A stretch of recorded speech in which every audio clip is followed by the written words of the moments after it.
what is the promise which you and I made to Allah in heaven before our existence on this earth.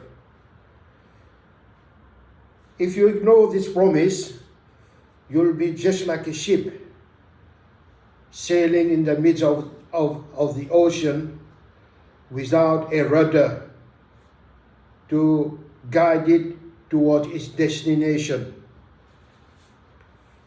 How to benefit from the promise which Allah reminds us in Suratul A'raf, chapter 7, verse 172.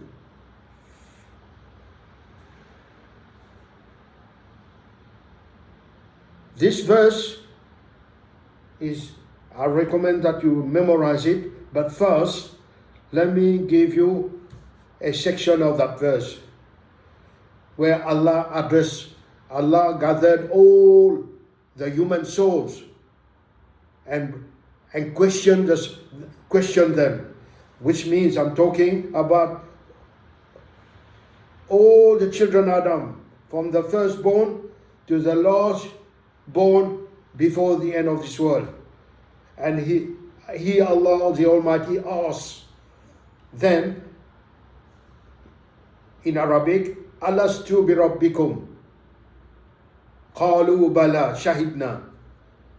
This is a section of that verse, beautiful verse, which I recommend that you all learn and memorize, inshallah, and use it in your salah. What it means is,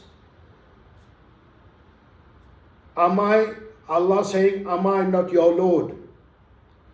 All of us, all the human soul replied, Qalu bala, indeed you are. Shahidna, and we witness to this. But now, what's happening now? We have all come into existence on this earth, and the soul has been placed into the body, human bodies, which carries the soul. But the soul, as I said to you, came from a heavenly environment, natural environment, free from foul things. So the soul was in its natural environment. But now that the soul is on this earth, inside the body, we have got so many things around us, which, because the body being made of earth, like all the pleasures of this life, of the earth, the good thing of the earth. So the body, if you allow it to go and for those pleasures, the body eventually will become the master, and the soul will become the slave, because the slave should be the body. It's a soul which restrain the body, because Allah says in the Quran, He reminds us, وَنَهَا النَّفْسَ عَنِ الْهَوَىٰ. The one whose soul restrains itself from desires, this is the good soul, the soul which is a master. So Allah subhanahu wa ta'ala reminds us in that verse that we need to keep nourishing the soul so that the body can be restrained. So if you memorize this verse, which I myself have not memorized it fully, but I got the gist of it. So make sure you memorize this verse and use it in your salat regularly, so that the soul will be nourished consistently, and you'll be like the rudder of the ship, which is the means to guide the ship towards its destination. Similarly, the soul will guide you, enable you to reach your destination and get your rightful place in Jannah, inshallah. This reminder is vital, brothers. Let me see if I can read that verse for you from the Quran, inshallah. So you know you can pick it and learn it and use it, inshallah. This will benefit you and me, inshallah.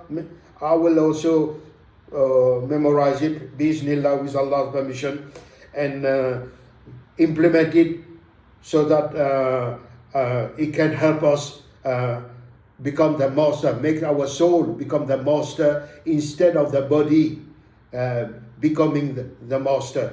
Because don't forget, the soul is a dynamo of the human being. Because why I'm telling you this, it's not the body which carries the soul. It is the soul which is which carries the body. How? Because when the soul is taken out of the body, why the body flops to the ground? Because it's a dead body now. So this is why the soul is important for, inshallah. So let me read that Quranic verse, Surah Al-A'raf, chapter 7, verse 172. أعوذ بالله من الشيطان الرجيم وإذا أخذ ربك من بني آدم من ظهورهم ذريتهم وأشهدهم على أنفسهم ألست بربكم قالوا بلى شهدنا أن تقولوا يوم القيامة إنا كنا عن هذا غافلين. Here's a translation, brothers. And remember when your Lord brought forth from the loins of the children of Adam their descendant and had them testify regarding themselves. Allah asked, am I not your Lord? Alastu bi rabbikum? Qalu bala shahidna. They replied, yes, you are, we testify. He cautioned, now you have no right to say on Judgment Day, we were not aware of this. Look the final part of this. And he cautioned, Allah warned us, now you have no right, that you have testified, that you recognize me, that I'm your Lord, and which need to be worshipped on this earth. You have no right to say on Judgment Day, we who have failed in this promise, we were not aware of this reminder. May Allah subhanahu wa ta'ala enable you and me learn this verse, implement it in our daily life, and use this as the rudder, the means to guide us to our destination in Akhirah, Jannatul Firdaus, inshallah. I'll leave you on this. May Allah subhanahu wa ta'ala keep us steadfast and consistent and until we reach the grave. Wa sallallahu ala nabi Muhammad wa alihi wa sahbihi wa man tabi'ahu bi ihsanin ila yawmiddin.